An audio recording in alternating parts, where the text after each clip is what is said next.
Hi friends, இதான் என்னோடய first voice over. So இது நான் வந்து கிண்டி சில்ட்ரன்ஸ் பார்க்லேருந்து நான் ஆரம்பிச்சிருக்கேன். ஸோ கிண்டி சில்ட்ரன்ஸ் பார்க்கில் வந்து பார்த்திங்கன்னா, இது ஒரு இடம். இப்போ நீங்கள் பார்த்துட்ருக்கிறது வந்து ஊர்வன பூங்கா. ஸோ ஊர்வன தோட்டம், ரிப்டைல்ஸ் கார்டனுங்கிற பேர். ஸோ இதில் வந்து பார்த்திங்கன்னா, நாங்கள் உள்ளே நுழைஞ்சிட்டோம். ஒரு ஒரு ஒருத்தருக்கு வந்து ₹10 டிக்கெட்டு.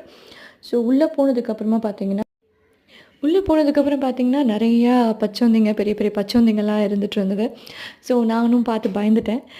பார்த்து பொறுமையாக தான் நடந்து நடந்து வந்துட்டுருந்தோம். நிறையா டாட்டாய்ஸ் இருந்தது. அந்த டாட்டாய்ஸ்லாம் என்னால் எடுக்க முடியல. ஏன்னா வந்து இந்த பச்சோந்தியை பார்த்து நான் பயந்து நடக்கிறதுனால நான் அதை என்னால் எடுக்க முடியல. ஸோ அப்புறமா வந்து அதை வச்சு ஃபோட்டோஸ்லாம் எடுத்துகிட்டு இருந்தோம். அப்புறம் கொஞ்ச நேரம் பொறுத்து எங்கள் அண்ணி கூப்பிட்டு, "இங்கே பார்த்தியா ஒரு பெரிய பச்சோந்தி வந்து இலை சாப்பிட்டுட்ருக்கு" அப்படின்னு சொன்னாங்க. ஸோ நான் வந்து திரும்பி அதையும் வீடியோ எடுக்க ஆரம்பிச்சுட்டேன். ஸோ வந்து அதையும் நான் வந்து இன்க்ளூட் பண்ணியிருக்கேன், பாருங்கள்.